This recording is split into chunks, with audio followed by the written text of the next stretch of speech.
माताओं राम राम। माताओं, आप मेरे सामने बैठी हो, ठीक है। और आप सत्संग में आए। ये 1 घंटे का सत्संग है।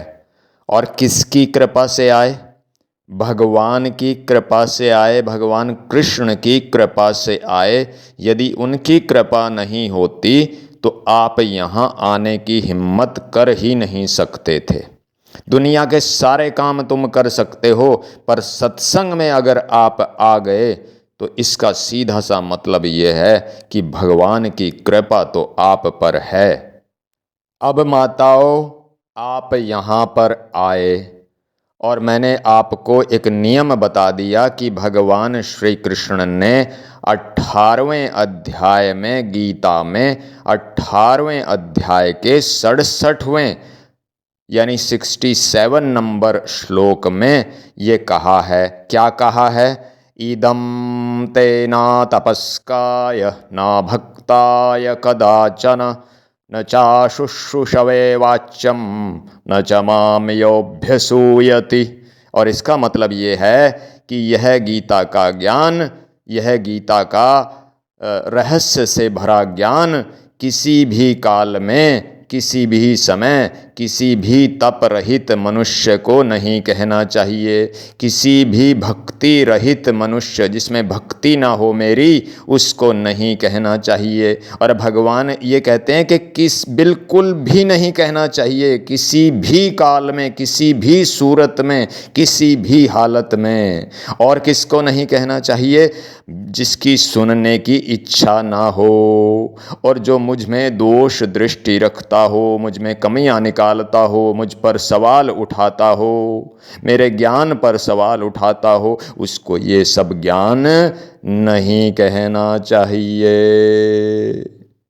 लेकिन यदि फिर भी कोई माता सत्संग में देर से आती है और यह सिद्ध हो जाता है कि उसे भगवान की यह बात, भगवान का यह संदेश, गीता का यह अमृत संदेश सुनने में कोई रुचि नहीं है, उसकी इच्छा नहीं है, बस आ गई है कि चलो देख लेते हैं, तो अब आप ये बताओ कि उसको यह ज्ञान सुनाना मेरे कृष्ण का अपमान है, आपका अपमान है, मेरा अपमान है, हमारे कृष्ण का अपमान है।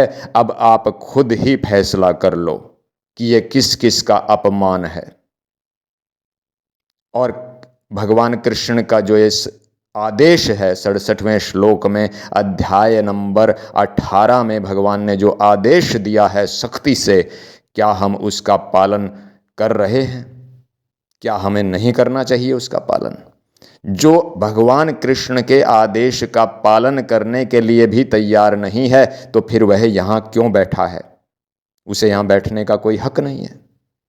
जो भगवान कृष्ण के आदेश का पालन करने में भी सोचता है कि करूं कि ना करूं, और नहीं करूंगा तो मेरा काम चल जाएगा, इस प्रकार से अगर उसकी कोई सोच है तो उसे यहाँ बैठने का कोई हक नहीं है। भगवान कृष्ण का आदेश, उसको तो आदमी बेहोशी में भी मान ले, उसमें तो कोई चूं चपट, कोई दिमाग लड़ाना ही नहीं। भगवान कृष्ण का आदेश, जो भगवान कृष्ण को जानता है और उनके आदेश को तो वह खूब जानता है, फिर वह तो समझता है कि किसका आदेश है, फिर वह चूं चपट क्यों करेगा? वह तो एक क्षण के लिए भी नहीं सोचेगा। और अगर उसके आदेश का पालन नहीं हुआ तो इस जीवन को खत्म कर लेना चाहेगा, इस जीवन को व्यर्थ समझेगा कि हाय ये क्या हो गया, मेरे कृष्ण का आदेश का पालन नहीं हुआ। अब मैंने देखा है कि यहाँ जो 8-10 माताएं आती हैं, वो कुछ डरी बैठी हैं, किसी डर के कारण आ रही हैं कि चलो बाबा 2-4 दिन का पूरा पाड़ दो, 2-4 दिन का काम चला दो, फिर पैंडा छूटेगा, यानी फिर पीछा छूट जाएगा, 2-4 दिन की और रह गई है, सुनी लें। तो ऐसे डर कर बैठी हो आप।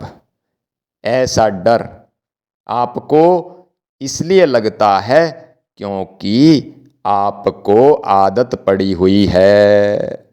आपको उन जो सत्संग सुनाते हैं ना, उनकी आदत पड़ी हुई है। कैसे सुनाते हैं वो सत्संग, कैसे करते हैं वो गीता पाठ? इस माता ने, फलानी माता ने 1100 रुपये दिए, अन्न धन के भंडार भरे रहें, पोते पड़ पोते हों, लाओ भाई माता को प्रसाद दो। ये तीनों ही चीज आपको मिली, तीनों ही कृष्ण से दूर करने वाली हैं। अन्न धन के भंडार आपको ज़रूरत नहीं, पोते पड़ पोते आपको परिवार की आसक्ति की ज़रूरत नहीं, ठीक है जी। प्रसाद की आपको ज़रूरत नहीं, प्रसाद की आपको इसलिए ज़रूरत नहीं है क्योंकि श्री कृष्ण के जो सच्चे भक्त हैं वे तो कर्म में विश्वास रखते हैं। वे प्रसाद खाकर हमारा जीवन बदल जाएगा, प्रसाद खाकर हमारे जीवन में चमत्कार घटित हो जाएंगे। भगवान कृष्ण तो ऐसा नहीं चाहते कहीं पर भी, लेकिन प्रसाद की आदत उन्होंने डाल दी उन लोभियों ने, नशेड़ियों ने। इन नशेड़ियों का बनाया हुआ प्रसाद, इन पैसे के लोभियों का बनाया हुआ प्रसाद आपके जीवन में क्या परिवर्तन ला सकता है? जरा बैठ के सोचने की बात है।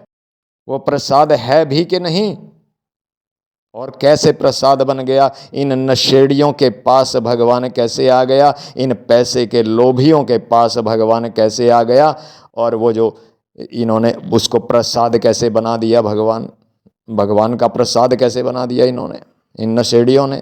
एक तरफ ये भांग अपनी हथेली पर मल रहे हैं, एक तरफ ये बीड़ियां मुंह से लगा रहे हैं, सिगरेट, एक तरफ चरस गांजे इनके चलते हैं।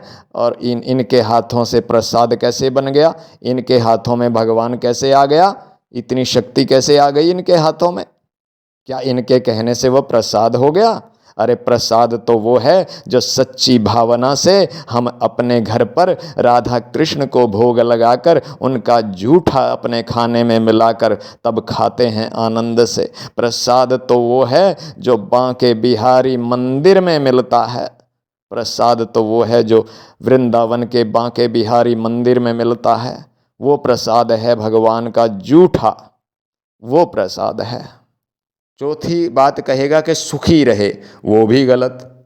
क्या सुख और क्या दुख भगवान के भगत के लिए? कुंती ने तो दुख ही दुख मांगे थे। पांचवी कहेगा माता को कुर्सी ला कर दो, वो भी गलत। जिसको मान सम्मान का चस्का लग गया वह कृष्ण से दूर हो गया। जो भी वह पैसे का लोभी तुम्हें देगा वह तुम्हारे सर्वनाश के लिए ही देगा। ये जितनी भी 5, 4, 6 चीज़ें उसने दी तुम्हारे सर्वनाश के लिए ही हैं, कभी भी कृष्ण की तरफ नहीं ले जा सकती। कथा सुनाकर तुम्हें मुक्ति का मार्ग बताने आया था और पहले से भी ज़्यादा धन परिवार में, पोते पोतों में, कुर्सी में, मान सम्मान में फंसाकर चला गया। उल्टा आशीर्वाद दे गया कि पहले तुम जितने फंसे हुए थे अब उससे भी ज़्यादा आपको मिले, ताकि आप और फंसो और फंसो और फिर मैं तुम्हें फंसाऊं और तुमसे धन ऐंठ कर चला जाऊं। ऐसे संतों से बच के रहो, ऐसे गीता सुनाने वालों से बच के रहो। एक माता बिल्कुल देर से आती है, भगवान कृष्ण के कानून का उल्लंघन करती है, और दूसरी माता कहती है कि स्वामी जी इसको बिठा लो। अरे भाई, और ऊपर से कहती है कि ये तो पंडितानी है, इसको बिठा लो। भाई ये तो कृष्ण की महफिल है, यहाँ कोई वाल्मीकि हरिजन आकर बैठ गया है तो आप उसको भगा दोगे क्या? और पंडित तो वह होता है जो कृष्ण को पा गया, जिसने परम ज्ञान प्राप्त कर लिया और अब कृष्ण के अलावा उसके होठों पर कोई नाम नहीं है। पंडितानी भी वही होती है जिसने परम ज्ञान प्राप्त कर लिया और कृष्ण कृष्ण जिसके होठों पर है, जिसके ख्यालों में है। कृष्ण के कई नाम हो सकते हैं, राधा, सीता, राम, शिव, शक्ति, सीताराम, राधा कृष्ण, ये सब जो भी आपको अच्छा लगे। अब इस माता को बिठा लिया तो एक तो सबका अपमान हो गया, भगवान कृष्ण के आदेश का अपमान हो गया, और ये माता उनको पट्टी पढ़ाएगी जो समय पर आती हैं। जो लोग समय पर यहाँ पर आते हैं उनको कहेगी क्या फर्क पड़ता है 5-10 मिनट में, कुछ नहीं, यूट्यूब पे देख लिया करो, मोबाइल में बहुत अच्छा सत्संग होता है। तो आपको इस सत्संग से विमुख कर देगी, आपका मन यहाँ से हटा देगी। तो बिठाने का ये भी एक और नुकसान हो गया। बाकी अपमान तो हो गया, आदेश का उल्लंघन हो गया भगवान कृष्ण के, उसको सुना दिया जिसकी सुनने की इच्छा नहीं थी, और भी कितना नुकसान हो गया। और ये माता वकालत करती है कि इसको बिठा लो। ये माँ जो कल सिफारिश कर रही थी, इसने उस माँ को नियम क्यों नहीं सिखाया, कृष्ण भगवान से क्षमा मांगना क्यों नहीं सिखाया। चलो लेट भी हो जाते हैं, मुझे नियम तोड़ने के लिए बार बार कह रही है। कृष्ण ने जो नियम गीता में लिख कर दिया है उस पर इसका ध्यान नहीं है। फिर रोज यहां समय बर्बाद क्यों करती है माता, जब तुझे कृष्ण के नियम का ज्ञान नहीं है। रोज बताता हूं, रोज समझाता हूं, फिर भी कह रही है कि चलो चला लो, कोई दिक्कत नहीं है। फिर क्या समझ में आया तेरी? कुछ भी समझ में नहीं आया। पीछे भी 2 महीने तुमने बर्बाद कर दिए होंगे, और अब भी जो समय हो रहा है वो बर्बाद ही हो रहा है। एक जज जो होता है, एक न्यायाधीश जो होता है, अदालत में जो बैठा होता है फैसला सुनाने के लिए, वो फैसला कैसे सुनाता है? वो अपनी आंखों पर पट्टी बांध लेता है। अपनी आंखों पर पट्टी बांध कर, ऐसे पट्टी नहीं बांधता, बात को समझो, आंखों पर पट्टी बांध कर फैसला करता है। अपना पराया नहीं देखता। अपना पराया देखेगा तो न्याय कैसे करेगा?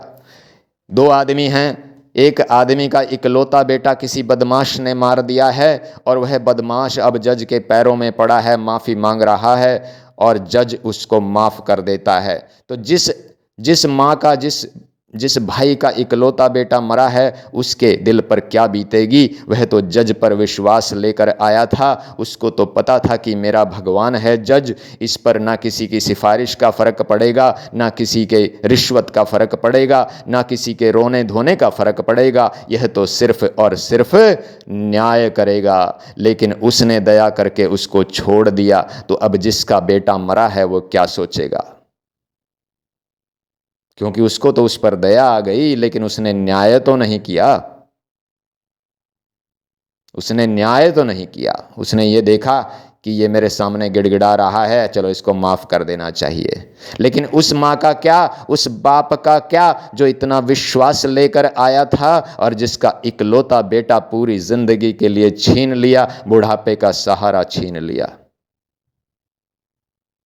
वह समझता है कि चाहे ये बदमाश कितने भी ढोंग कर ले, परमात्मा न्याय करेगा, ये जज जो है न्याय करेगा। और अगर वो ना हो तो फिर क्या हो? परमात्मा पर हमें कितना अटल विश्वास होता है। एक आदमी कितना ही ढोंग करे, लेकिन हमें पता होता है कि इसने पाप किए हैं इतने बड़े बड़े, तो परमात्मा न्याय करेगा, चाहे यह कितने ही ढोंग कर ले। परमात्मा पर विश्वास होता है ना हमें, कि चाहे कोई कितना ही ढोंग कर ले, रोए चिल्लाए, माफ़ी मांगे, कितने ही अच्छे अच्छे काम करे, लेकिन यदि उसने कोई पाप किया है तो उसका फल अवश्य ही मिलेगा। परमात्मा के न्याय पर सबको विश्वास होता है, और उसी परमात्मा जैसी उम्मीद रखते हैं हम जज से।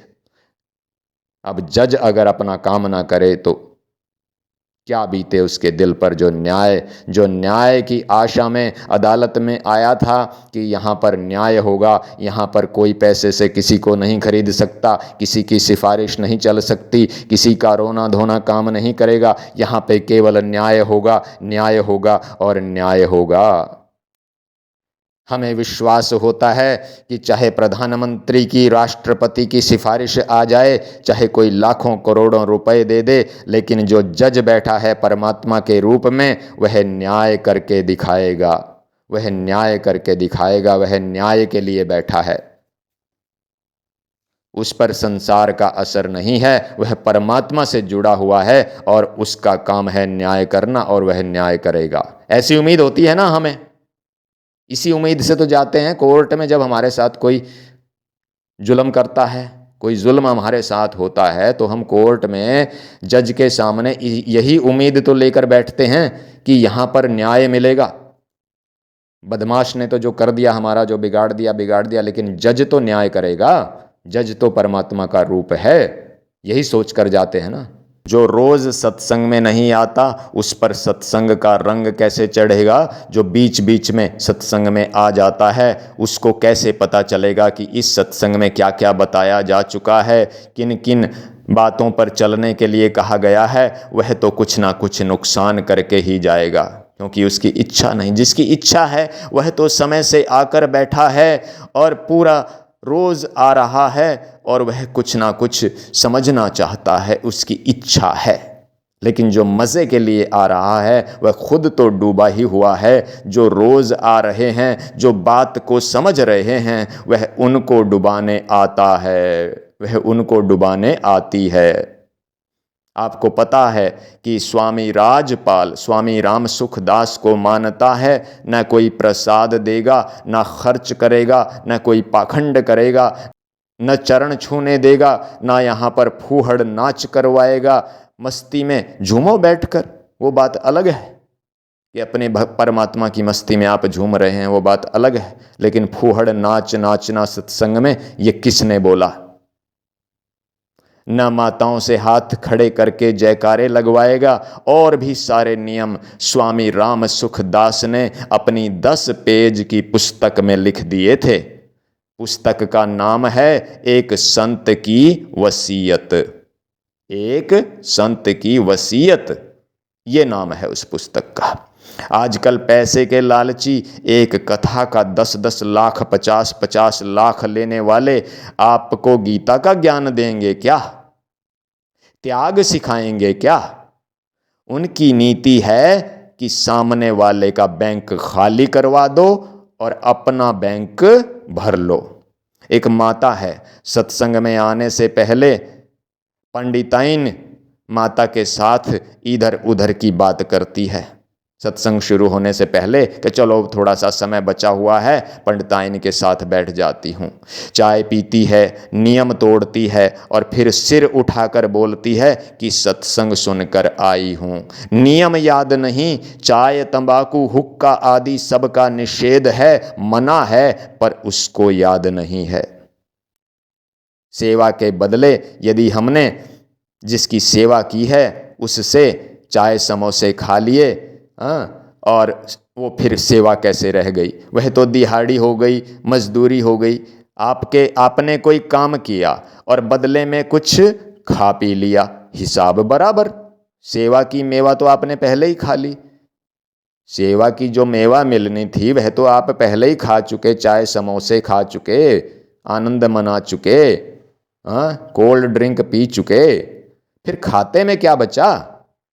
कबीर थे, जो रविदास थे, हरिदास आदि जो फकीर थे ना, उनके अनेक किस्से हैं। जब वे राजा को भी कोई महत्व नहीं देते थे, सिकंदर महान फकीरों के पास गया, उन फकीरों ने उसका कोई सम्मान नहीं किया। वे अपने परमात्मा की मस्ती में मस्त थे, उन पर कोई प्रभाव नहीं पड़ता था कि राजा आ गया कि भिखारी आ गया उनके सामने। लेकिन आजकल तो परमात्मा के नाम पर, गीता सुनाने के नाम पर बड़े बड़े कमाऊ पूत बैठे हैं। वे बड़े बड़े धनी लोगों को बाकी भक्तों से ज़्यादा सम्मान देते हैं, क्योंकि फिर उन्हीं से पैसा ऐंठना है, वहीं से तो उनकी दुकान चलेगी।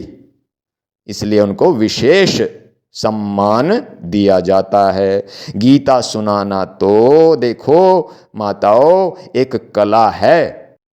भगवान कृष्ण के जो भाव थे वे सुनने वाले के दिमाग में सीधे के सीधे उतर जाने चाहिए। पर पैसे के लोभी पाखंडी में भाव उतारने की शक्ति परमात्मा से मिलेगी तभी तो। परमात्मा तो केवल उसी में उतरेगा ना जिसमें त्याग है, जिसको कोई लोभ लालच नहीं है, बस केवल गीता का ज्ञान सुनाना चाहता है, केवल अपने प्रभु का संदेश सुनाना चाहता है ताकि लोगों का कल्याण हो। लोगों के कल्याण की कामना से ऐसा कर रहा है, ना कि अपना पेट भरने की कामना से, ना कि अपना बैंक भरने की कामना से। समझना इस बात को। अब एक और बात कहकर अपनी बात ख़त्म करता हूँ। सत्संग 2 बजे से 3 बजे तक है। गीता पाठ यहाँ पर 2 से 3 बजे तक है। 2 बजे से पहले मैं बैठूँगा, आप बैठेंगे तभी तो नियम पूरा हो सकेगा। 2 बज गए हैं, फ़ोन लेकर बैठा हूँ, कह रहा हूँ कि अभी फलां आदमी रह गया, वह आ जाएगा तो शुरू करेंगे। 2:15 पर सत्संग शुरू हुआ, बीच में लोग पैसा दे रहे हैं उनको अजीबो अजीब आशीर्वाद में दिए जा रहा हूँ, कोई नियम का पालन नहीं हुआ तो ऐसे मैं सत्संग सुना पाऊंगा क्या? 10 मिनट का सत्संग हुआ, बाकी सब बकवास हुई, पाखंड हुआ। ऐसा व्यक्ति क्या गीता सिखाएगा? गीता तो नियमों का संविधान है, परमात्मा प्राप्ति के जीवन जीने के नियम लिखे हुए हैं गीता में। ये पैसे के, ये मान सम्मान के लोभी पाखंडी गीता की आत्मा को कैसे जान पाएंगे? कैसे भगवान कृष्ण को समझ पाएंगे और समझा पाएंगे? अपना पराया नहीं देखना है। हर जन्म में हमें अपने मिले हैं, दुनिया से संबंध जोड़े हैं। 50-50 100 50-50 100 मिलकर भी हर जन्म में माने तो हजारों लाखों जन्मों में करोड़ों परिवार बसा चुके हैं हम। कितने परिवार बसा चुके हैं? हजारों जन्म हो गए हमारे, लाखों जन्म हो गए, और हर जन्म में हमने 50-50 100 लोगों से तो रिश्ता जोड़ा ही है जिनको हम अपना कहते थे। तो इस तरह कुल मिलाकर करोड़ों हो गए कि नहीं हो गए? लेकिन क्या आपको याद है कौन कौन थे? इस जन्म में जो अपने हैं उनको भी भूल जाओगे, इसी जन्म में भूल जाते हैं लोग, किस किस को अपना कहोगे? इतनी संख्या हो चुकी है उन लोगों की, सारे मिला के करोड़ों लोग हो चुके हैं जो हमारे अपने थे, लेकिन उनको याद रखना संभव नहीं है। कौन अपना है कौन पराया, किस याद है क्या किसी को? तो फिर ये जो अपने हैं इनको अपना क्यों कहते हो? ये भी अपने नहीं है, अपना तो बस कृष्ण है। इनकी सेवा करो लेकिन इनको अपना मत मानो, क्योंकि पिछले अपने नहीं हुए, कोई याद नहीं है, इनको भी भूल जाओगे तो फिर ये अपने कैसे हो गए? सवाल का जवाब दो।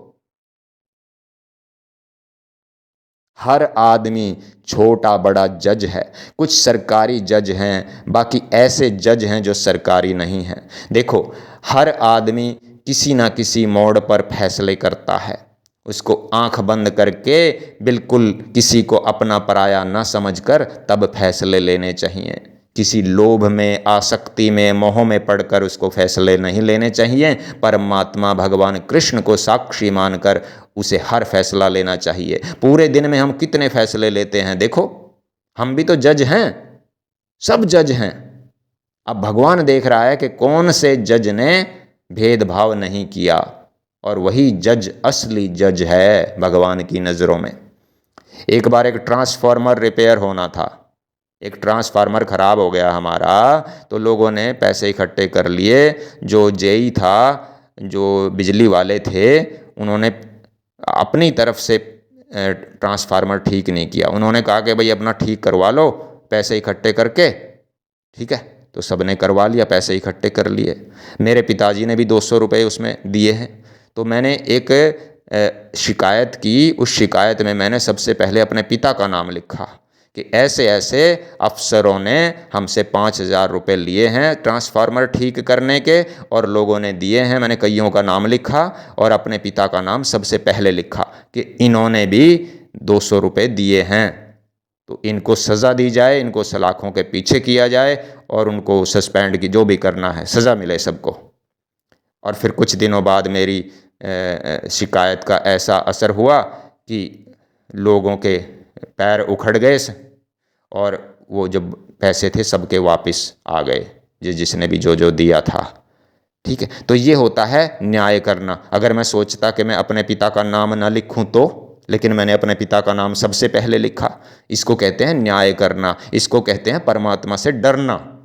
भगवान कृष्ण ने गीता में दूसरे अध्याय के 55वें श्लोक से लेकर 72वें श्लोक तक, यानी 2/55 से लेकर 2/72 तक जो स्थिर बुद्धि पुरुष होता है, जो भगवान में रमा हुआ पुरुष होता है, जो भगवान से डरने वाला पुरुष होता है, गीता में भगवान ने दूसरे अध्याय में 55 से लेकर 72 तक जो श्लोक हैं उनमें उस पुरुष के लक्षण बताए हैं कि वह किस तरह से अपने जीवन के काम करता है, किस तरह से फैसले लेता है, क्या उसके लक्षण हैं, कैसे वह परमात्मा में डूबा रहता है। और किस तरह वह संसार में व्यवहार करता है। ठीक है जी, ठीक है ना। तो अगर एक अध्यात्म का जो टीचर है, जो परमात्मा की बात बताता है, जिसको परमात्मा की बात बताने का शौक है, जैसे परमात्मा की कृपा से मुझे है, तो उसे पूरा जोर लगाना चाहिए। मेरा फर्ज है कि मैं पूरा जोर लगाऊं ताकि लोगों को समझ में आ सके जो मैं समझाना चाहता हूं। तो भगवान कृष्ण ने भी पूरा जोर लगाया, अर्जुन को समझाने का कोई कसर नहीं छोड़ी, सब कुछ समझाया और यह भी समझाया अर्जुन को कि अर्जुन, जो अधर्म कर रहे हैं, जो अधर्म का साथ दे रहे हैं, उनको मार डाल। इस बात की परवाह मत कर कि वे तुम्हारे अपने हैं या पराए। केवल अपने धर्म का पालन कर। तुम्हारा धर्म यह नहीं है कि तुम उनके मोह में, उनकी आसक्ति में पड़ो, उनके कदमों में जाकर लेट जाओ। तुम्हारा धर्म यह है कि वीर योद्धा होने के नाते उनके सिर धड़ से अलग कर दो, अधर्मियों को मार दो। उनको मारूंगा तो मैं ही, पर लोगों को दिखेगा कि तुमने मारा है। तुम केवल निमित्त बन जाओ बस, करूंगा तो सब कुछ मैं ही। अपने परिवार की सेवा करो, लेकिन उन्हें अपना समझकर मत करो। अपना कोई नहीं है, अपना तो कृष्ण है। बस केवल यह समझकर करो कि मैं कृष्ण की सेवा कर रही हूँ, कर रहा हूँ। हर वक्त सेवा, और सेवा के साथ साथ सुमरन यानी परमात्मा का ख्याल रहना चाहिए। कोई भी कर्म करेंगे, परमात्मा के ख्याल के बिना वो कर्म नहीं होना चाहिए। कोई भी कर्म किसी इच्छा से मत करो, बस हो रहा है, बस हो रहा है। अब जैसे एक मशीन होती है, कपड़े सील रही है। मशीन ने दिन भर में कितने कपड़े सीले। कभी मशीन ने कहा कि मैंने इतना काम कर दिया? कभी मशीन कहती है क्या? इसी तरह तुम भी जितने कर्म करते हो, कभी यह याद मत रखो कि मैंने ये इतने कर्म, क्योंकि सारे कर्म भगवान को समर्पित कर दिए। तुम्हारे पास याद करने के लिए कुछ बचा ही नहीं कि मैंने ये कर्म किया, ये अच्छा किया, ये बुरा किया। सब कुछ आपने परमात्मा को अर्पण कर दिया। एक मशीन ने कितने कपड़े सील दिए। मशीन को बस तेल पानी चाहिए, मशीन को और कुछ नहीं चाहिए। मशीन कभी ये नहीं कहती कि मैंने इतना काम कर दिया। कभी कहती है क्या? ऐसे ही हम इस शरीर से जितने भी कर्म करते हैं, इसमें तेल पानी डालते रहो, बस भोजन डालते रहो, और जो इसके लिए ज़रूरी है वो डालते रहो इसमें। और ये जितने भी कर्म इस शरीर से होते हैं, वे सारे कर्म भगवान को समर्पित कर दो। आपकी कोई भी इच्छा उसमें नहीं होनी चाहिए, आपका कोई भी स्वार्थ नहीं होना चाहिए। आप एक सेकंड के लिए भी ये नहीं सोचो कि ये काम मैं कर रहा हूँ। कभी मशीन कहती है क्या ये काम मैं कर रहा हूँ? मैंने इतना काम कर दिया तुम्हारा, अब मुझे शादी करनी है, अब मुझे बच्चे पैदा करने हैं, हाँ, अब मुझे कहीं और मज़े लेने हैं, अब मुझे विदेश जाना है, अब मुझे तुम इतना पैसा पकड़ा दो, मैंने तुम्हारा बहुत। कभी कुछ कहती है मशीन? कपड़ा सीलने वाली मशीन है मान लो, तो कभी कुछ कहती है कि मैंने इतना काम कर दिया? ऐसे ही अपने इस शरीर को मशीन समझ लो। इस शरीर से जितने भी काम करते हो, ये मत कहो कि मैंने किए हैं। इस शरीर ने ही किए और भगवान को अर्पण कर दिए। आपने कुछ नहीं किया, आप अलग बैठे हो। इसको कहते हैं साक्षी भाव। जिसके अंदर ये साक्षी भाव आ जाता है, वही परमात्मा को प्राप्त हो जाता है। मैं कुछ कर ही नहीं रहा हूँ। जो कुछ इस शरीर से हो रहा है, जो कुछ इन इंद्रियों से हो रहा है, आँखों से, हाथों से, पैरों से, दिमाग से, मन से, जो कुछ भी हो रहा है वह शरीर के द्वारा हो रहा है। मैं करने वाला नहीं हूँ, मैं तो शरीर से अलग हूँ। आप अलग बैठो। समझ गए बात को?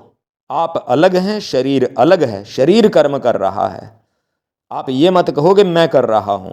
बस जिसने यह बात समझ ली वह उसके वारे न्यारे हो गए। ठीक है जी। अब आज तक किसी माँ ने यहां नहीं कहा कि मेरा सुन सुनकर मन नहीं भरता, स्वामी जी 1 घंटे की बजाय 1.5 घंटा सत्संग कर लो। तुम मैं तो फिर यही मानता हूं ना कि ये 1 घंटा भी आपको भारी पड़ रहा है, इसलिए जल्दी से जल्दी हम 2-3 दिन और सत्संग करेंगे और खत्म कर देंगे। आपका 1 घंटे से भी पीछा छुड़ेगा? क्यों कहो आप 1.5 घंटा 2 घंटा? ठीक है, सेवा करो तो कृष्ण में खो जाओ। सेवा करते समय सोचो कि मैं कृष्ण की सेवा कर रही हूं। जो शरीर तक ही सीमित है और वह आत्मा तक फिर कैसे पहुंचेगा? जो नष्ट होने वाली चीजों से प्यार करता है, इस शरीर से और दुनिया भर की भोग की चीजें, स्त्री से, धन से, पुत्र से, घर से, दुनिया भर की चीजों से जो प्यार करता है, खाने की चीजों से, वो जो नष्ट होने वाली चीजों में खोया हुआ है, वो आत्मा में कैसे खोएगा? आत्मा का ध्यान कैसे लगाएगा? आत्मा तक कैसे पहुंचेगा? कभी नहीं पहुंचेगा, कभी नहीं, कभी नहीं, कभी नहीं।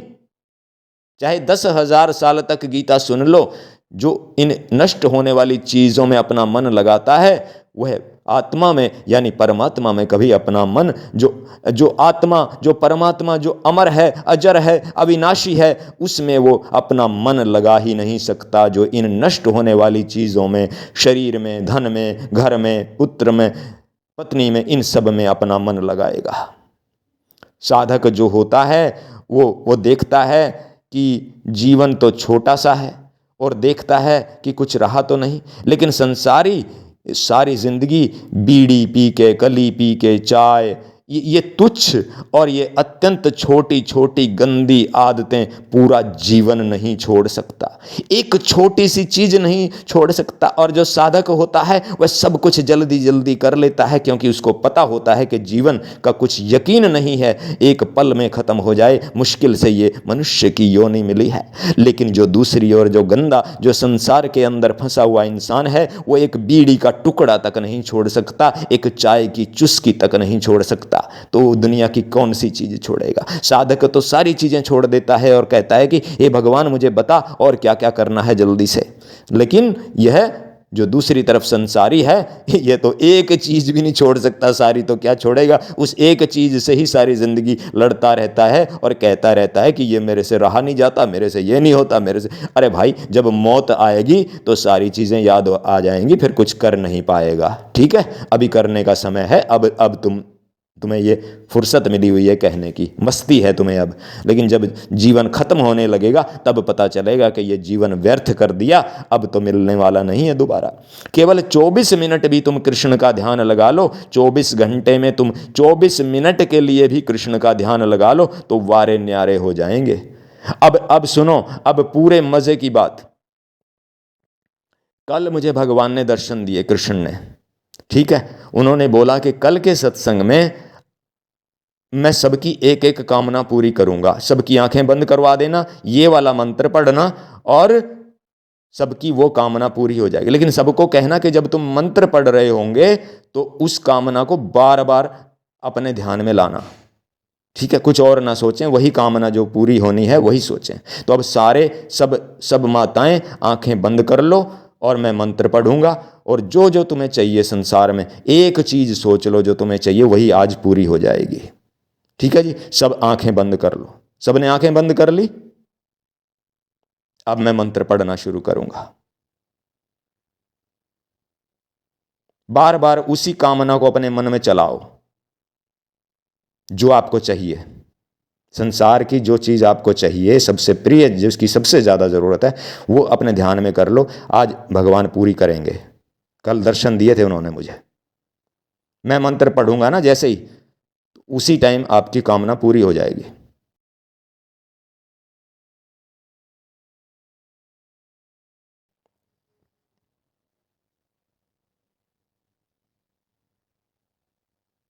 अब ये जो जो कामना कर रहे हैं ना, जो अपने पूरा खुश होके कि हमारी कामना पूरी होगी, अब वो उठ के अपने घर चले जाएं। घर जाने से पहले मेरी एक बात ध्यान से सुनो।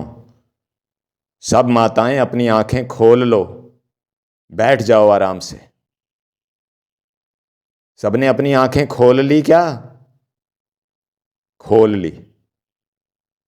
आराम से बैठ गए हो शांत होके? क्योंकि आप काफी अशांत हो गए थे, क्या सोचूं, क्या सोचूं, क्या मांगूं भगवान से, क्या मांगूं भगवान से, यही चल रहा था ना सबके अंदर। ये तो एकदम ही कह दिया स्वामी जी ने, क्या मांगूं, मांगना तो था जरूरी, पर मांगूं क्या?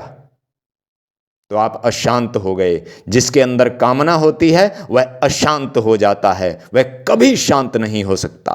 जब तक हमारे अंदर कामना रहेगी, इच्छा रहेगी, कभी शांत नहीं हो सकते। और एक बार अगर इच्छा का, कामनाओं का त्याग कर दिया तो तुरंत ही हमें शांति प्राप्त हो जाएगी। यह भगवान कृष्ण ने लिख कर दिया है, त्यागात् शांतिरनंतरम। त्याग से तुरंत शांति प्राप्त हो जाती है, यह भगवान ने बोला है गीता में। अब सब आराम से बैठकर सुने, 2 मिनट बची हैं सत्संग की, क्योंकि भगवान कृष्ण की महफिल में उनका कोई काम नहीं जिनके अंदर कोई कामना है। ठीक है ना, ये बात मैंने बार बार बताई है, और अगर 10,000 साल तक भी मैं तुम्हें बताता रहूं फिर भी तुम कामनाएं नहीं छोड़ोगे। भगवान कृष्ण की महफिल केवल उन लोगों के लिए है जिन्होंने अपनी सारी कामनाएं छोड़ दी हैं और जिनके अंदर बस केवल एक भगवान ही रह गए हैं, बस उन्हीं का नाम रह गया है। जिसकी सारी कामनाएं छूट गई हैं, भगवान कृष्ण केवल उन्हीं के लिए है, उन्हीं के लिए गीता का ज्ञान है। तो जिन जिन को भी कामना है वो अपने घर जाओ, मेहनत करो, तब आपकी कामना पूरी होगी। खूब मेहनत करो, खूब मेहनत करो, खूब मेहनत करो। मंत्र पढ़वाओ, ब्राह्मणों से यज्ञ करवाओ कि हमें ये चाहिए, वहां पूरी होगी तुम्हारी कामना। यहां तुम्हारी कामना पूरी होने वाली नहीं है। जो भी यहाँ कामना कर रहा है, जिसने भी आंखें बंद करके कामना करी है कोई संसार की, वो धोखेबाज है, मक्कार है। ये कृष्ण की महफिल है जिनके अंदर कोई कामना नहीं होती। केवल वही लोग यहाँ कृष्ण को सुनने आते हैं, वही कृष्ण के सच्चे भक्त हैं। अब एक बात और सुनते जाओ जाने से पहले, कि ये गीता का ज्ञान जो मैं सुना रहा हूँ ना, ये बड़े बड़े पढ़े लिखे संत महात्मा वो भी इस ज्ञान को नहीं समझ सकते। भगवान का जो ये ज्ञान है बहुत मुश्किल है, इस पर चलना पड़ता है। ये ऐसे नहीं कि बस सुन लिया, मंत्र पढ़ लिया और हो गया पूरा, ये ऐसा नहीं है। अब देखो, भगवान कहते हैं, अब ये आत्मा, शरीर, मैं कहता हूं कि शरीर जब कोई मर जाए तो रोना नहीं, लेकिन कौन है ऐसा जो नहीं रोएगा? खूब रोएगा, खूब रोएगा। ऐसा हो सकता है कोई रोएगा नहीं? तो फिर मेरी बात कौन समझेगा कि जब ये शरीर मर जाए तो कोई रोना नहीं, क्योंकि हम आत्मा हैं। कौन समझेगा आत्मा? सब रोएंगे, खूब रोएंगे। इसलिए किसी को समझाना आसान नहीं है। मरने पर भला कौन खुश होगा? मरने पर सब रोएंगे। मरने पर हम रोते हैं, बिलबिलाते हैं, आत्मा गई भाड़ में। हमें तो रोना है बस, हमारा तो शरीर चला गया, हमारा तो प्यारा चला गया, यार प्यारा चला गया, हम तो उसके बिना मर ही जाएंगे। और 2 दिन बाद फिर खूब नाचते फिरते हो, कहीं नहीं मरते हो। किसी को बाप बना लिया, किसी को बेटा बना लिया, उन्हीं को सब कुछ समझ लेते हो। शरीर में जो शरीर को चला रहा है, कृष्ण चला रहा है। सारे ज़रूरी काम वही कर रहा है। खून चला रहा है हमारे अंदर, सांस चला रहा है, जो सबसे ज़रूरी काम है वही कर रहा है। तुम्हारा बाप कर रहा है, तुम्हारा भाई कर रहा है, तुम्हारा बेटा कर रहा है, तुम्हारी पत्नी, कौन कर रहा है सबसे ज़रूरी काम? सबसे ज़रूरी काम भगवान खुद कर रहा है। क्योंकि अगर वो सांस लेने का काम, खून चलाने का काम, ये सब इंसान के हाथ में दे दे तो इंसान तो 1 मिनट में मार देगा सबको, क्योंकि वो तो भुलक्कड़ है। वो सांस देना भूल जाएगा, खून चलाना भूल जाएगा, और इतनी देर में शरीर खत्म हो जाएगा। लेकिन वो हमें इतना प्यार करता है भगवान कृष्ण कि उसने सारे काम अपने हाथ में ले रखे हैं। अपने आप करता है, अपने आप मेहनत करता है, हमें जिंदा रखता है, हमारे शरीर में खून चलाता है। लेकिन हम उसका एहसान नहीं मानते, एहसान फरामोश हैं। इन सब बातों को ध्यान रखना जी, ठीक है? भगवान को हमेशा याद रखना। आज का सत्संग यहीं पर विराम देते हैं। भगवान कृष्ण की वाणी को, गीता ज्ञान के पाठ को यहीं पर विराम देते हैं। राम राम। जय गौ माता।